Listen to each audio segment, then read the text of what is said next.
would look in the mirror, and if I saw Sugar Ray Leonard, I could beat Mike Tyson. From Olympic gold to undisputed world champion, Sugar Ray Leonard once seemed invincible. But at 68, the sweet science tells a different story, one filled with quiet battles and haunting truths.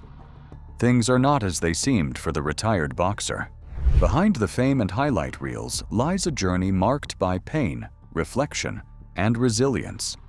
And now, the tragedy behind the legend is finally coming to light. Let's take a second to remember who we're really talking about before diving into the details of the shocking and difficult moments Sugar Ray Leonard faced. This was the man who moved through 5 weight divisions, who turned boxing into poetry with a punch. He was an Olympic gold medalist, an undisputed world champion, a household name in the 1980s. Anyone who watched him fight remembers the speed, the smile, and the sharp footwork that left opponents guessing. But today, things look different. We're not just exploring a fall from grace, but a life lived beyond the spotlight. We'll be walking you through what truly happens after the fame fades. From the incredible highs that made him a legend to the quiet battles he's fought since, what's ahead might just surprise you. Rise of the Golden Boy. For a sport like boxing that requires talent and intense training filled with disciplined boxers, no one stood out more than Sugar Ray Leonard. Born Ray Charles Leonard, he didn't grow up in one location, as his parents kept moving from places like Wilmington, North Carolina, and Palmer Park down to Maryland. All of these moves would, one way or another, stir up something in this young kid. When he was just 8 years old, he would watch the older kids box at a local club, and when he turned 14, he knew he wanted to be a boxer. He was coached by Dave Jacobs and Janks Morton, who drilled Ray, and over the next 6 years shaped him to become an amateur boxing champion before he decided to go pro. What pushed him into the ring professionally wasn't just a simple dream of championship belts. It was something far more personal. A few years after his father got sick, just after he won a gold medal at the 1976 Montreal Olympics, at that moment, he knew he had a big decision to make. He could step away from the sport, like he'd thought about doing, as he had big plans to attend the University of Maryland, get his degree, and get a good job. But at the time, his parents were facing health challenges, and bills kept piling up. So he saw another way.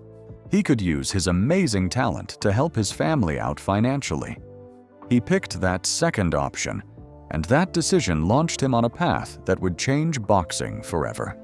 Carrying the weight of being an Olympic gold medalist is no small thing, but Ray handled it with an easy charm that didn't quite show how fiercely competitive he really was.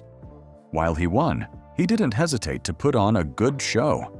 His boxing style was a marvel to watch.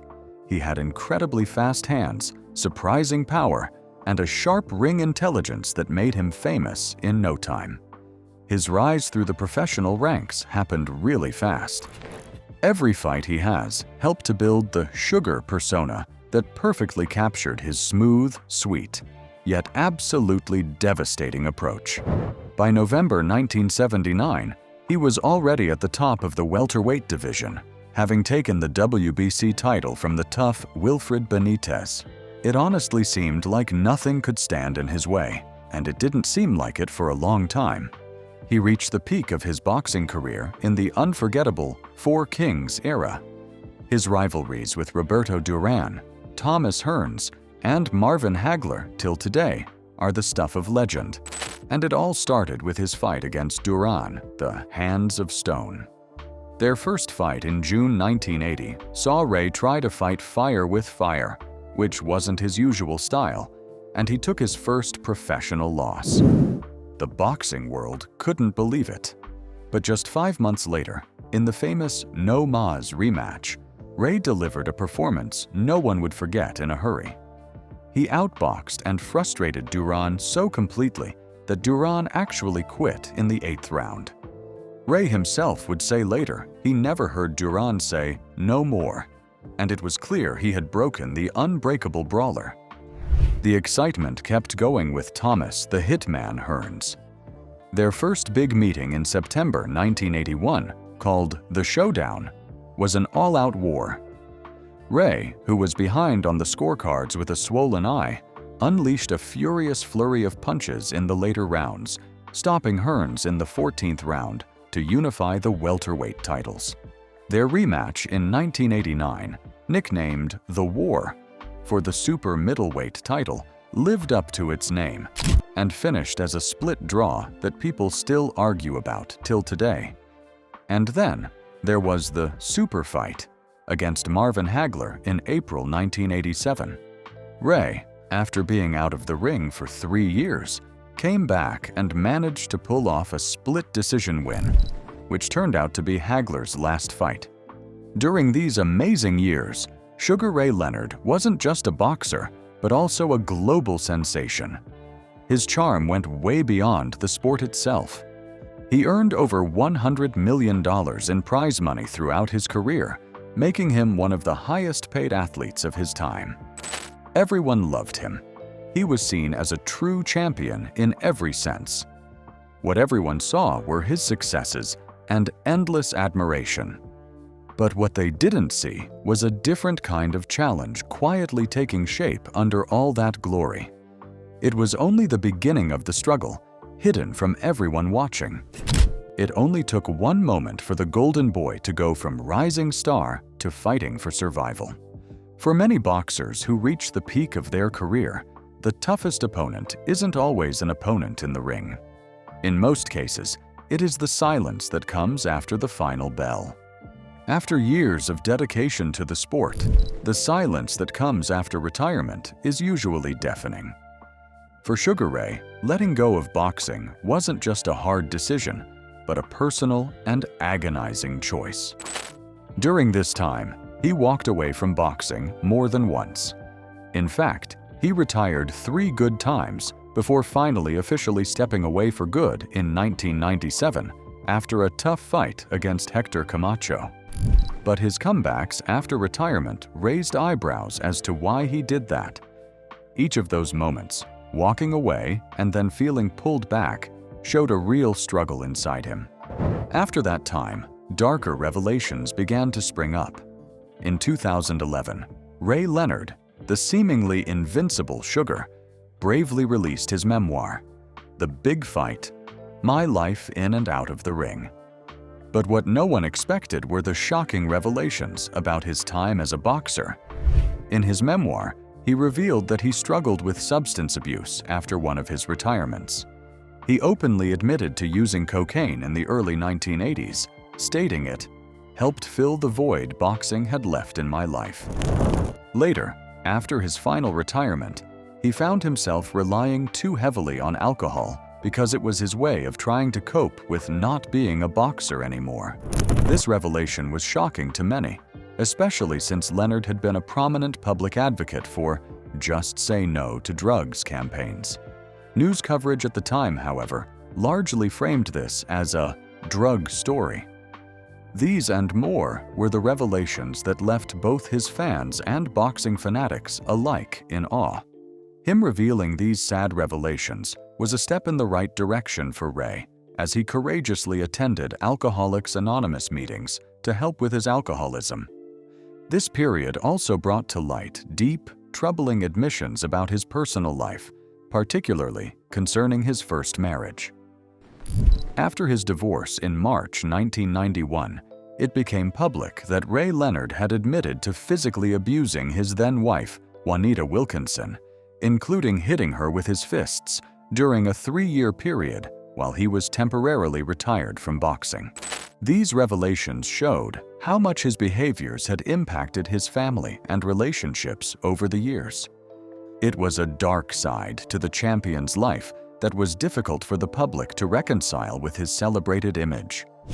Another shocking revelation Ray bravely shared was the misconduct he endured as a teenager from a well-known Olympic boxing coach. He described 2 separate incidents that started when he was just 15 years old. He spoke about how hard it was to talk about it and how this terrible experience remained with him. quietly impacting his life for years. His decision to share these heartbreaking stories was for his own healing.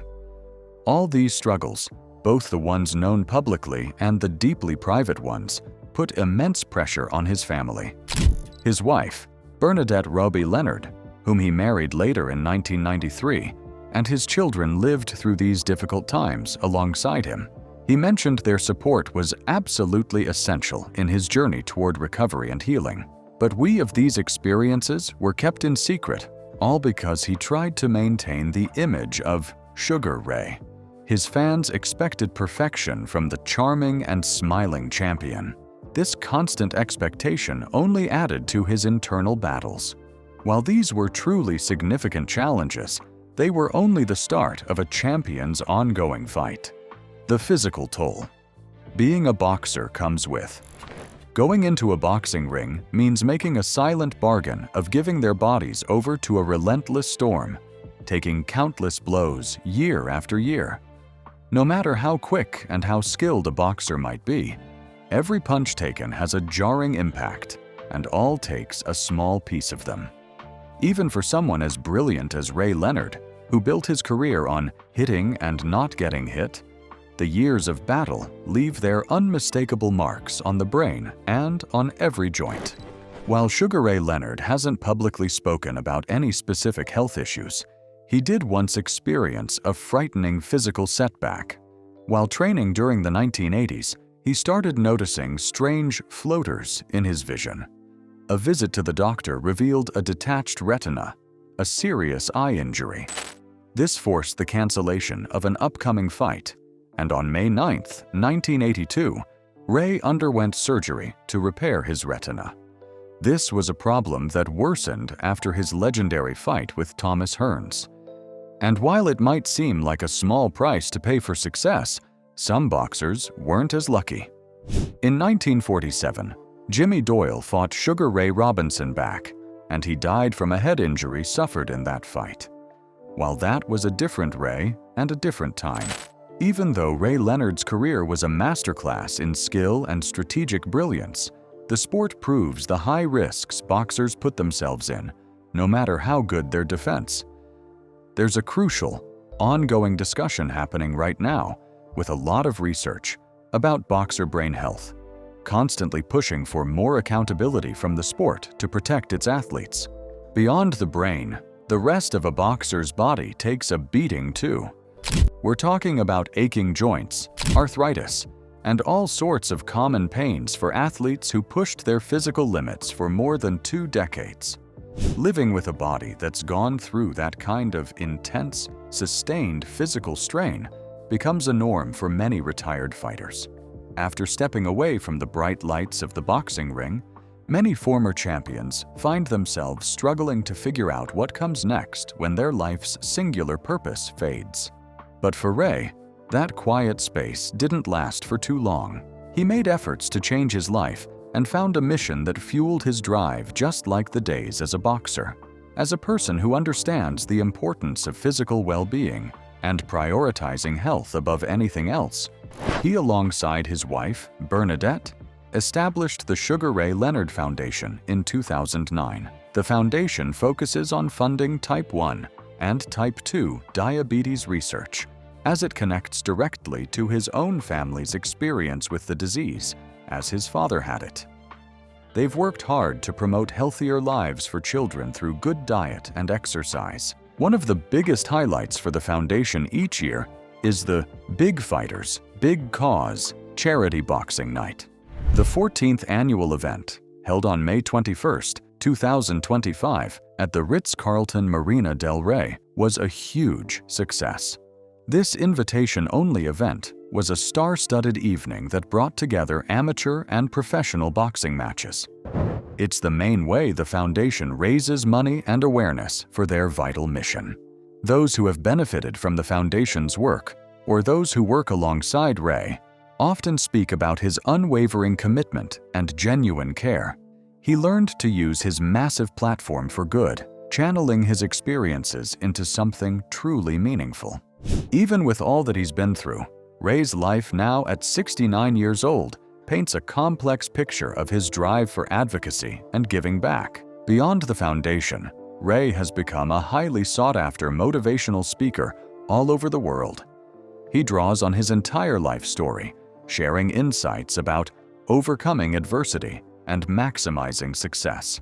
He delivers talks that inspire people to think about resilience, how to push past tough times, believing in oneself, the power of never giving up, and what it truly means to lead.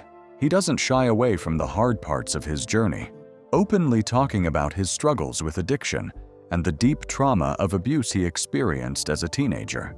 He emphasizes that confronting personal challenges, believing in oneself, and maintaining a fighter's spirit can transform adversity into triumph. Even with all his humanitarian work and speaking engagements, Ray still keeps a presence in the media. He continues to appear as a boxing analyst and television host on major networks like ABC, NBC, Fox, HBO, and ESPN.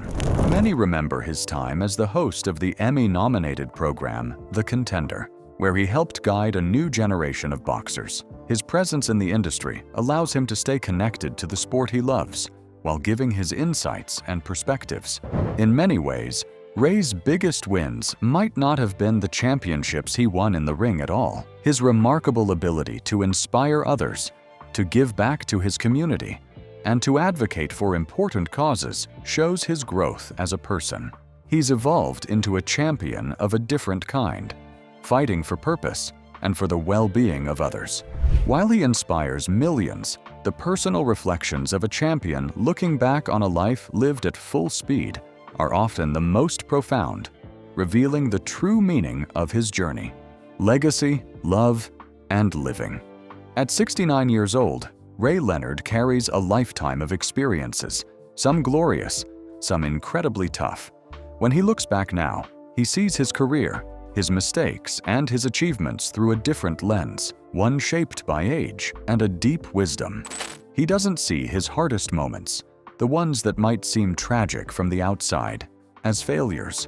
Instead, he views them as necessary parts of his path, moments that led to incredible growth and a deeper understanding of others. He has openly said, "I realized I would never be free unless I revealed the whole truth, no matter how much it hurt." Through it all, his family has been his rock, his steady anchor in a life that often felt like a whirlwind. His wife, Bernadette Roby Leonard, is the daughter of Paul Roby, a singer from the legendary group The Platters. She was also a sports swimsuit model before becoming a businesswoman. They married in 1993, and together they have 2 children, Camille, born in 1997, and Daniel Ray, born in 2000. Bernadette's support has been unwavering through his highest highs and his lowest lows, especially during his recovery from addiction. She's been a constant presence, helping him find a sense of normalcy when his world felt anything but. Her strength and dedication have been crucial not just for his personal well-being, but also in helping to preserve his incredible legacy. She's been right by his side through his entire career and all his efforts to give back. Ray's journey has also involved a deep process of making peace with his past. This means coming to terms with his struggles with substance abuse and the profound trauma of the inappropriate behavior he experienced as a teenager. It's a continuous path of self-acceptance and forgiveness, learning to embrace every part of who he is, both the dazzling champion and the man who faced immense personal pain. He understands that mental health awareness and self-care aren't just one-time fixes. They are an ongoing fight that he openly acknowledges and champions. He has found strength in his vulnerability, proving that true power comes from facing your inner demons. Despite the years that have passed since his last fight, the name Sugar Ray Leonard still carries immense weight. It brings up feelings of respect, admiration, and a profound sense of nostalgia for a golden era of boxing. His connection with the boxing world and his fans remains strong, clear in the way he's received at public events. Just recently, he was at the red carpet for the world premiere of the highly anticipated action comedy The Pickup on July 27, 2025, which took everyone by surprise. He looked sharp and stylish as he walked the carpet, flashing that same million-dollar smile that once lit up boxing arenas all over the globe. While the movie's stars, like Eddie Murphy, Pete Davidson, and Keke Palmer, were obviously the main attraction, Leonard's presence definitely created a major stir. Beyond that, he's embracing life's unexpected turns, even showing up on popular shows like Dancing with the Stars, showcasing a playful side many never saw in the ring. He also carries out his duties as Khloe Kardashian's godfather, a lesser-known but equally significant role in his life. We've journeyed through the extraordinary life of Sugar Ray Leonard, from his Olympic gold and dazzling professional ascent to his defining role in the Four Kings era. His legendary fights against Roberto Duran, Thomas Hearns, and Marvin Hagler weren't simply boxing matches. They were profound tests of will, skill, and heart that captivated the entire world and truly elevated the sweet science. As much as he went through a lot in his early years as a boxer, one of his biggest wins was leaving the sport as healthy as he is with his eyesight intact. Now he lives comfortably in California and spends long hours playing tennis. As he jokingly says, "I'll help him stay fit and lose around 5 to 10 pounds." His legacy to be among the Four Kings remains a hallmark of an unforgettable era, but there's more to him apart from boxing. His transformation into a man of resilience can be seen through his foundation. So, what do you think? Do you prefer the man who threw punches or the present man of the moment? Let us know your thoughts in the comments below. Don't forget to like, subscribe, and hit the notification bell on our channel so you never miss any of our uploads. Thank you for watching.